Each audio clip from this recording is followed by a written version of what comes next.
지난 예배 때에는 디모데와 누가를 청년의 때에 하나님께서 부르셔서 하나님의 일에 위대하게 쓰임을 받게 하셨다는 것을 말씀을 통해서 알게 되었습니다.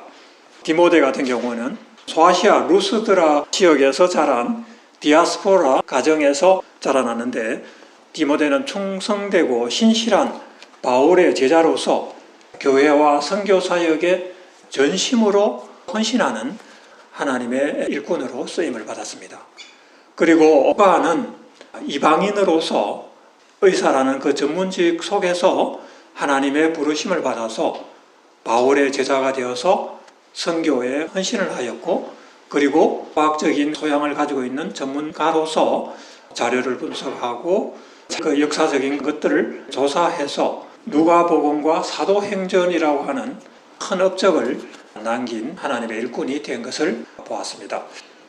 하나님께서 이렇게 여러 가지 모양으로 청년들을 불러서 다양한 방식으로 하나님께서 역사하시는데, 이 시간에는 사복음서 중에 한 가지 복음서인 마가복음을 기록한 사람이 있는데, 이 마가복음을 기록한 사람이 마가라는 청년이었습니다. 하나님께서 마가라는 청년을 불러서 마가복음을 기록하게 하셨는데, 오늘 이 말씀 속에서 마가는 어떤 인물이었고 어떻게 하나님께서 부르신 가운데 마가를 향한 소명을 이루었을까 하는 이런 질문을 가지고 말씀을 나누기를 바랍니다. 마가는 4대 복음서 중 하나인 마가복음을 시기적으로 보면은 4대 복음 중에서 가장 먼저 기록이 되었다고 하는데, 이 마가복음을 기록한 마가는 대단히 중요한 인물입니다. 그런데 마가에 관한 이야기가 사도행전에 나와요. 마가는 바나바의 조카로 되어 있습니다. 이 마가는 회심을 한 바울이 바나바와 함께 안디옥에서 교회 사역을 할 때 그곳에서 같이 외삼촌 바나바를 도와서 안디옥 교회를 섬기게 되는데요. 사도행전 12장 25절에 보면은 바나바와 사울이 부조하는 일을 마치고 마가라 하는 요한을 데리고 예루살렘에서 돌아왔다고 하였습니다. 예루살렘 교회가 있는 이 가나안 지역에 큰 흉년이 들어가지고 같은 형제인 안디옥 교회가 구제금을 모아서 바나바와 사울이 예루살렘 교회를 방문하고 부조를 하게 됩니다. 그 이후에 바나바의 조카인 마가를 데리고 안디옥 교회로 돌아왔다는 거예요. 그런데 사도행전 12장에 보면은 바나바와 바울이 예루살렘에 머무를 때에 어떤 일이 있었는가를 기록하고 있는데, 12장에 기록된 말씀을 보면 5절에 베드로는 옥에 갇혔고 교회는 그를 위하여 간절히 기도하더라 라고 되어 있습니다. 이때 예루살렘 교회가 기도하기 위해서 사도들과 성도들이 모인 장소가 있었는데, 그 장소가 여러분들이 잘 아는 마가의 다락방이라고 하는 그것이었습니다. 12절에 보면은 마가라 하는 요한의 어머니 마리아의 집에 가니 여러 사람이 거기 모여 기도하고 있더라 라고 되어 있습니다.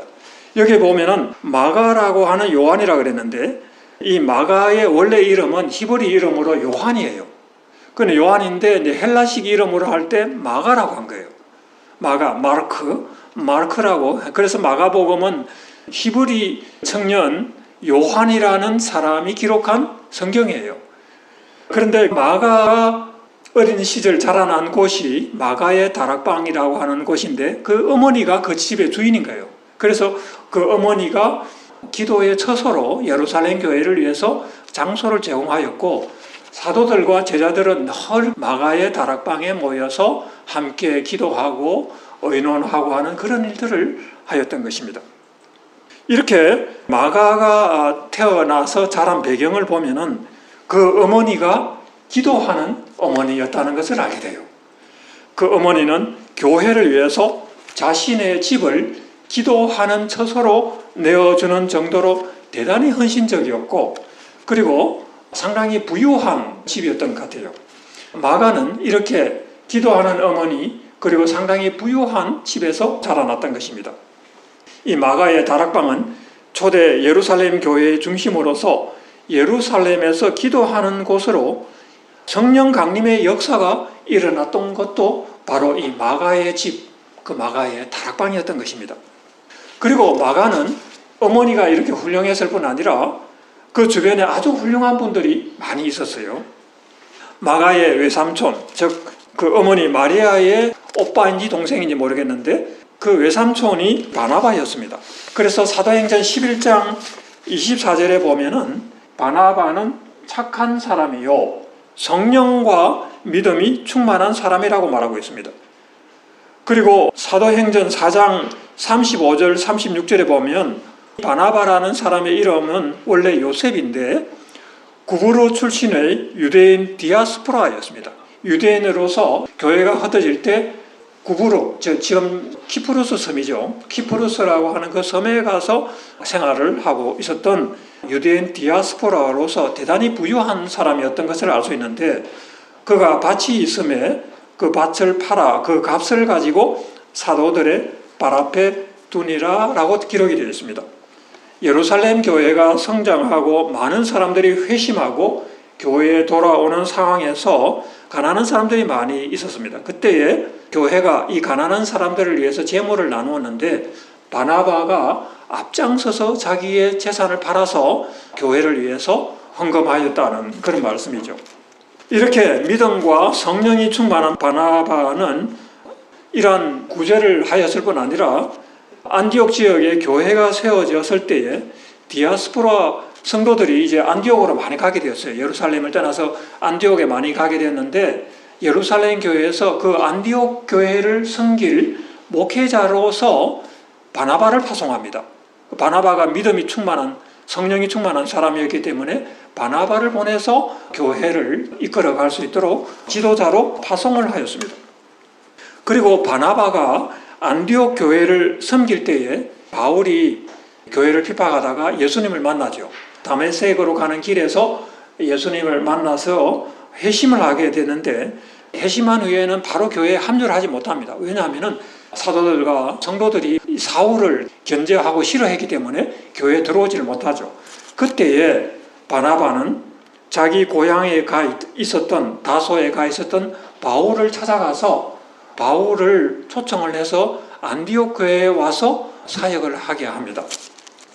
그리고 바울을 두려워하고 싫어하는 예루살렘 교회의 사도들에게 바울을 데리고 가서 소개하고 교회 지도자들과 바울과의 관계를 원만하게 만들어주기 위해서 애썼던 사람도 바나바였습니다. 이렇게 바나바는 교회를 위해서 헌신하였을 뿐 아니라 그 인격이 아주 훌륭한 분으로서 화목해하고 사람들을 격려하는 이런 역할을 하는 것으로 훌륭한 인품을 가진 사람으로 기록이 되어 있습니다. 마가는 이렇게 훌륭한 기도하는 어머니와 또 훌륭한 인품을 가진 교회의 지도자 바나바라고 하는 사람들을 자기의 부모로 또 외삼촌으로 주변에 두고 있었던 성장 환경을 가지고 있었다는 거죠. 그리고 재산도 넉넉한 집안의 자녀였던 것입니다. 그런데 바나바와 바울이 예루살렘에 갔다가 이제 돌아올 때 마가를 데리고 안디옥 교회로 돌아오게 됩니다. 이 청년 마가를 안디옥으로 데리고 온 이유는 어머니가 아마 외삼촌에게 부탁을 했던 것 같아요. 내 아들 마가를 좀 데리고 가서 교회에서 훌륭한 일꾼을 한번 세워달라고 지도해달라고 그렇게 했던 것 같아요. 그래서 마가를 데리고 안디옥 교회로 가게 되는데 이 안디옥 교회는 디아소프라 교회로서 이후에 세계 선교의 거점이 됩니다. 성령이 이 교회를 크게 감동하여서 금식을 하게 하였고 바나바와 바울을 주변 지역의 소아시아와 유럽에 선교를 하는 선교사로 파송을 하게 됩니다. 그때에 바울과 바나바가 선교를 시작할 때에 마가를 데리고 같이 가게 된 거예요. 마가는 삼촌 바나바와 바울을 따라서 첫 선교 여행에 참여하는 은혜를 얻게 되었다는 것입니다. 그래서 사도행전 13장 5절에 보면은 요한을 수행원으로 두었더라. 요한을 수행원으로 두었더라고 되죠. 이 요한이 마가예요. 요한이라고 하는 것은 히브리식 이름이고 마가는 헬라식 이름인 거예요. 그들이 이제 처음으로 선교를 시작한 곳은 어디였냐 하면은 안디옥의 서쪽에 있는 구브로 섬이라 되어 있는데 키프로스 섬이었습니다. 왜 이 지역이 바울과 바나바의 첫 선교지로 선택이 되었을까요?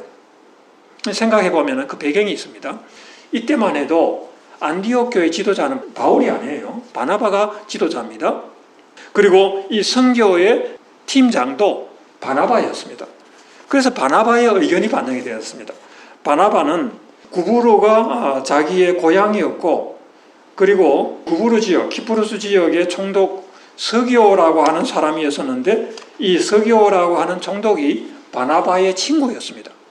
그래서 바나바는 자기의 고향에 가서 먼저 자기의 고향인 키프루스 섬에 가서 선교를 시작하기를 원했고, 또 거기 가면은 총독이 자기 친구였기 때문에 이 총독이 바나바를 잘 알아요. 그리고 과거에 유대교를 믿던 사람이었는데 예수를 믿고 새로운 종교를 가지게 되었다는 것도 알고 있어요. 그래서 총독 서기오라고 하는 사람이 바나바로부터 그 새로운 도에 대해서, 예수 믿는 도에 대해서 듣기를 원했던 거예요. 그래서 키프루스 섬을 가서 먼저 선교를 하게 되었다는 것입니다. 바나바는 자신에게 익숙한 키프루스 지역에 먼저 복음을 전하고자 하는 계획이 있어서 바울을 데리고, 그리고 자기 조카 마가를 데리고 바로 그곳으로 갔던 것입니다. 그런데 이 키프루스의 그 총독 간저에서 놀라운 역사가 나타납니다. 바예수라고 하는 유대인 거짓 선지자가 있었는데, 이 사람이 총독의 자문관으로 있었던 거예요.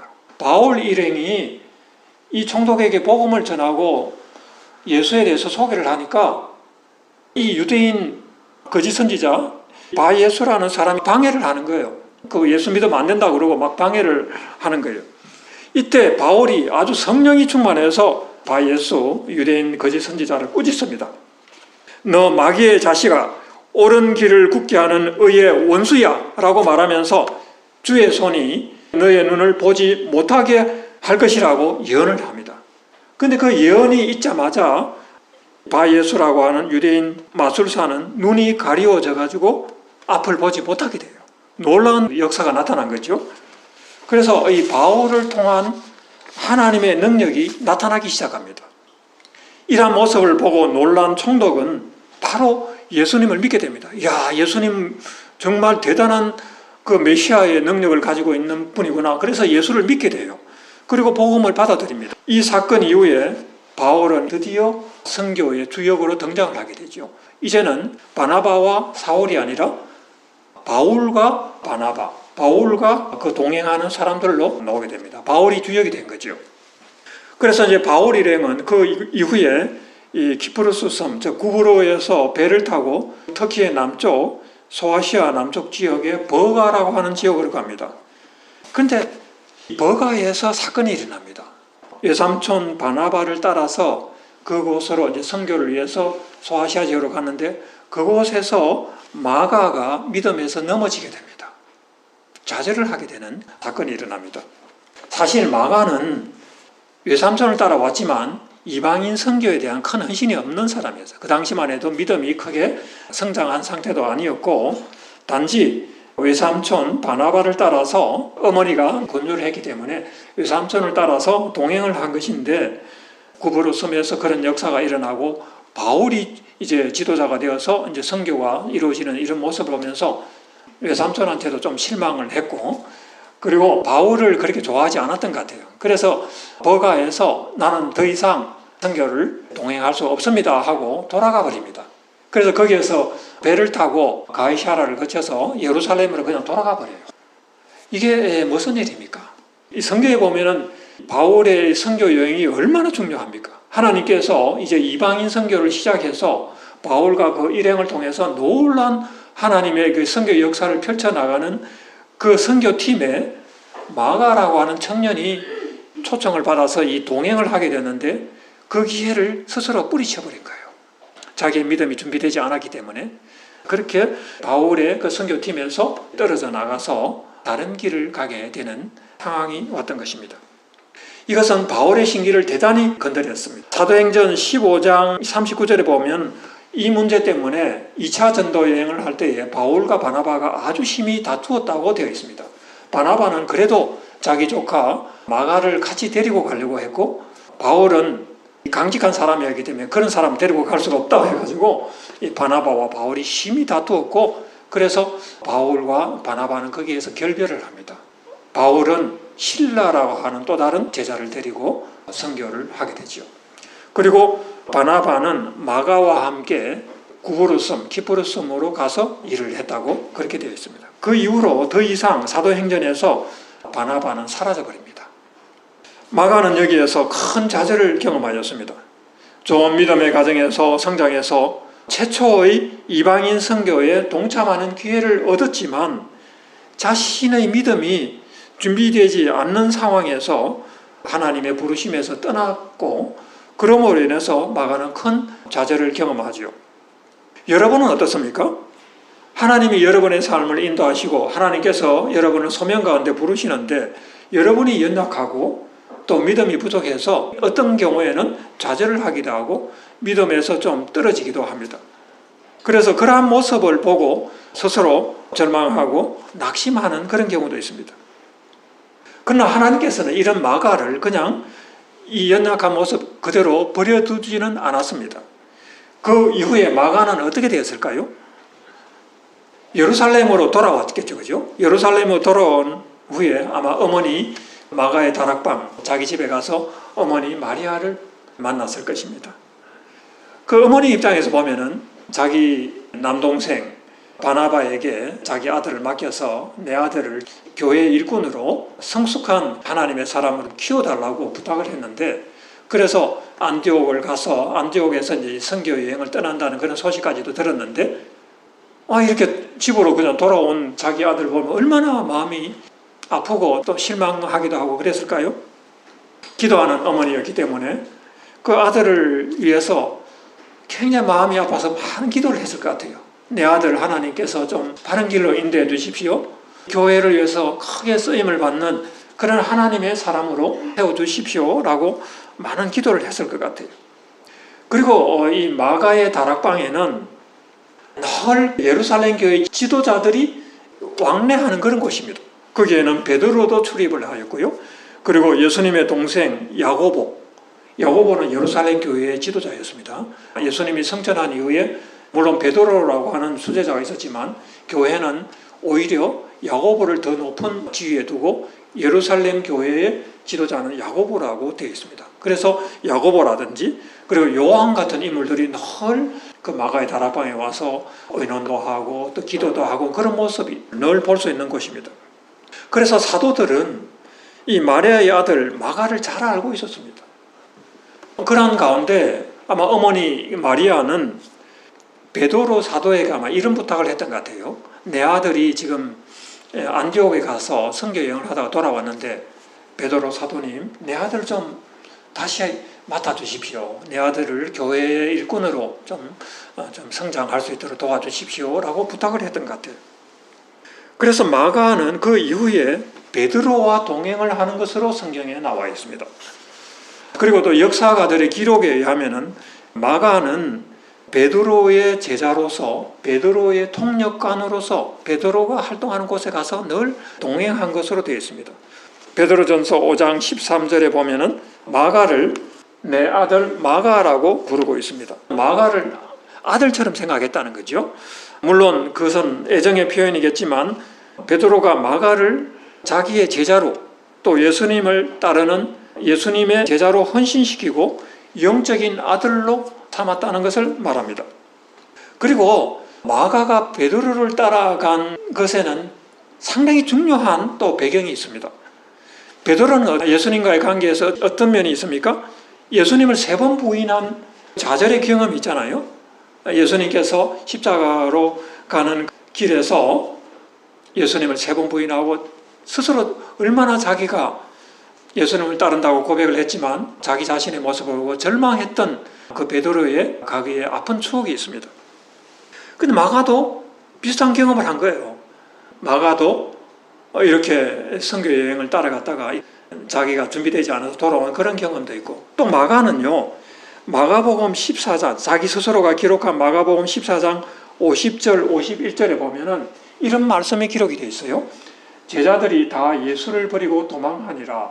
한 청년이 벗은 몸에 배 혼니부를 두르고 예수를 따라가다가 무리에게 잡혔다라고 하는 기록이 있습니다. 이 청년이 누구겠어요? 마가 자신을 갖고 이야기하는 거예요. 이 성경을 기록한 마가가 자기가 과거에 예수님이 고난당할 때에 뒤에서 따라가다가 예수님이 잡히시는 모습을 보고 도망가는 그런 경험이 있었던 거죠. 베드로와 유사한 경험을 한 겁니다. 베드로도 예수님을 부인하고 도망간 그런 것과 같이 마가도 예수님을 부인하고 도망간 경험, 그리고 선교 여행 갔다가 또 돌아온 경험, 이런 것이 베드로와 아주 유사한 그런 면이 있고요. 그래서 마가가 베드로에게 가서 그런 이야기를 했을 때, 야, 나도 그랬어. 나도 예수님을 따라가다가 그런 경험이 있어 하면서 마가를 위로하면서 마가가 결단하고 다시 예수님을 따르는 길에 믿음으로 헌신할 수 있도록 도와준 사람이 베드로였다는 것입니다. 베드로는 이렇게 아픈 경험과 좌절을 경험하고 선교에서 중도하차한 마가를 변화시켰고 베드로의 사역에 동참하게 하였습니다. 베드로는 예수님을 떠나고 좌절을 경험한 후에 예수님의 사랑 안에서 소명을 회복하죠.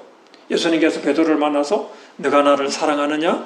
네가 나를 사랑하느냐? 네가 나를 사랑하느냐 하고 3번 물으시면서 베드로에게 소명을 주셨던 것처럼 마가도 베드로와의 만남 속에서 그런 경험을 듣고 자신도 좌절을 이기고 소명을 회복하는 놀라운 변화를 가져오게 됩니다. 그래서 베드로는 마가를 내 아들이라고 부르고 있는 거예요.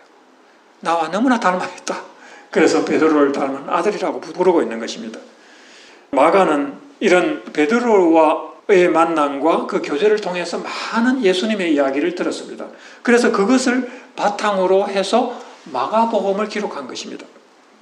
베드로는 예수님의 수제자였고 예수님과 함께했던 중요한 일들을 직접 목격했기 때문에 마가는 베드로가 기억하는 예수님의 행적을 마가복음을 통해서 충실하게 기록할 수가 있었던 것입니다. 이렇게 마가는 베드로를 만난 이후에 베드로의 제자가 되었고, 그리고 깊은 회개와 함께 복음을 전가하는 하나님의 일에 현신하는 새로운 결단을 하게 된 것이었습니다. 마가는 그 이후에 어떻게 살았는가요? 한번 그 역사적인 기록들을 살펴보면 마가는 그 이후에 하나님의 부르심을 받아서 북아프리카 선교를 가게 됩니다. 북아프리카의 알렉산드리아, 지금 그 이집트의 북서쪽에 있는 도시인데요. 그 알렉산드리아는 로마 제국 때의 대단히 큰 도시였습니다. 이 알렉산드리아를 방문하여서 복음을 전하게 되었고 알렉산드리아 교회를 세우게 되었습니다. 그리고 그 교회에서 활동을 하다가 AD 68년에 거기의 그 이교도들, 하나님을 대적하는 이교도들의 박해로 순교를 하게 됩니다. 마가는 이 북아프리카 알렉산드리아에서 교회 지도자들을 양육하였고 교회를 위해서 많은 헌신을 하였습니다. 그렇게 이 교회가 커가니까 알렉산드리아에 있는 이교도들과 기득권의 사람들이 교회가 커가는 것에 대해서 굉장히 두려움을 느꼈던 것 같아요.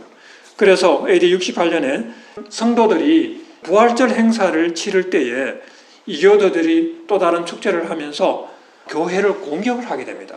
그래서 교회를 공격해서 마가를 잡아다가 끌고 다니면서 고문을 하였고, 그러한 그 고문과 핍박으로 인해서 마가는 거기에서 순교를 하게 됩니다. 그리고 이교도들이 마가의 시신을 불태우려고 불을 질렀다는 거예요. 불을 질렀는데 갑자기 천둥 번개가 치면서 비가 내려서 마가의 시신은 그대로 보존이 될 수 있었고, 교회 성도들이 마가의 시신을 교회에 데리고 가서 거기에다 안장을 했는데, 그 세월이 지난 다음에 AD 9세기경에 그 지중해 북쪽에는 이탈리아 베네치아라고 하는 도시가 있어요. 베네치아의 상인들이 이 알렉산드리아에 와서 자기들이 그 존경하는 마가가 거기에 묻혀 있다는 것을 알고 시신을 훔쳐가지고 배에 실어서 그 베네치아로 데리고 간 거예요. 그래서 베네치아에 가서 그 베네치아의 그 성당에다가 마가의 시신을 갖다가 거기다가 묻었다는 거예요. 그 이후로 마가는 베네치아의 수호신이 됩니다. 그리고 지금도 가면 그 베네치아에 베네치아 성당이 있는데 앞마당을 산마르코 광장이라고 해요.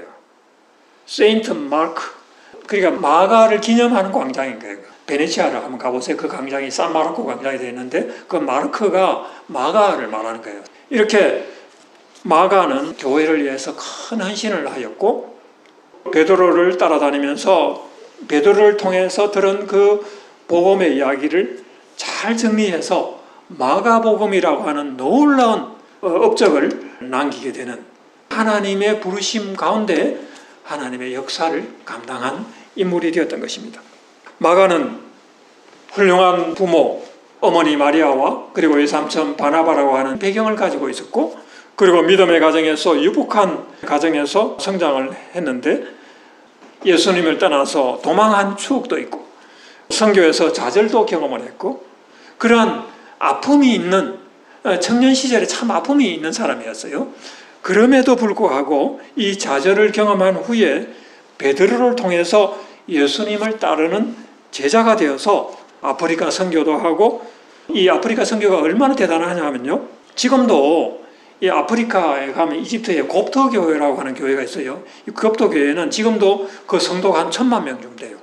그 대단한 그 성도들이, 많은 성도들이 그 이슬람 국가 안에서도 대단한 교세를 가지고 있는 교회가 곱터 교회인데, 곱터 교회 창시자가 마가예요. 곱터 교회 성도들은 다 이 마가를 존경합니다. 마가가 그 교회를 처음으로 세웠기 때문에 마가를 존경하고 있고, 지금도 1,000만 명이 넘는 성도들이 그 신앙을 이어가고 있고, 수많은 사람들이 마가복음을 통해서 예수님에게 돌아오는 그 역사를 이룬 사람이 마가라고 하는 청년이었다는 거예요. 여러분들도 이 청년의 시기에 하나님의 부르심을 받고 또 예수님을 믿고 신앙의 길을 가다가 때로는 우리도 좌절을 할 수가 있습니다. 우리도 실패할 수가 있어요. 우리는 부족하기 때문에, 연약하기 때문에 베드로처럼 또는 마가처럼 때로는 예수님을 따른다고 하면서도 넘어지는 일들도 있을 수 있지만, 여러분들의 마음이, 여러분들의 중심이 정말 예수님을 향해 있다면 하나님께서는 여러분을 버리지 않는다는 거예요. 결코 여러분을 버리지 않고 또 다른 훌륭한 인물들을 통해서 여러분들을 또 새로운 만남을 통해서 새롭게 세워 가신다는 거예요. 그래서 실망하지 말기 바랍니다. 지금 나의 모습이 부족하더라도, 과거에 또는 어떤 절망과 또 믿음의 좌절을 경험했다 하더라도 그것 때문에 낙심하지 말고 예수님을 향한 그 믿음을, 굳센 믿음을 가지고 나아가시기를 바랍니다. 결단하고 가시기를 바랍니다. 그러면 하나님께서 여러분을 마가처럼 언젠가는 하나님께서 새로운 부르심 안에서 귀하게 쓰시는 때가 있다고 하는 것입니다. 우리는 마가처럼 부족하고 또 좌절을 경험하기도 하지만 우리에게 필요한 것은 예수님을 향한 그 순수한 믿음과 또 신앙의 결단이 필요합니다. 이제는 다시는 내가 그렇게 예수님을 부인하고 좌절하고 낭망하는 그런 길을 가지 않으리라고 결단하고 예수님을 따라서 나아가시길 바랍니다. 아멘. 그런 신앙의 결단과 믿음을 여러분에게 주셔서 하나님이 사용하시는 하나님의 부르심에 귀하게 쓰임을 받는 믿음의 사람들이 다 되시기를 진심으로 축복합니다. 아멘. 아멘. 자, 같이 한번 기도하겠습니다. 하나님 아버지 은혜를 감사합니다. 오늘 말씀을 통해서 마가가 걸어간 그 제자의 삶이 우리의 삶이 되기를 소망하며 또 기도를 드립니다. 하나님, 우리는 여러 가지로 부족하고 연약하지만 또 좌절하기도 하지만 우리에게도 이 순전한 믿음을 주셔서 마가처럼 언젠가는 하나님의 부르심과 그 쓰임을 받는 믿음의 사람들이 다 될 수 있도록 축복하여 주시옵소서. 오늘 말씀을 통해서 이 마가가 걸어간 제자의 삶이 우리들의 삶이 될 수 있도록 주님 도와주시옵소서. 예수님의 이름으로 기도드립니다. 아멘.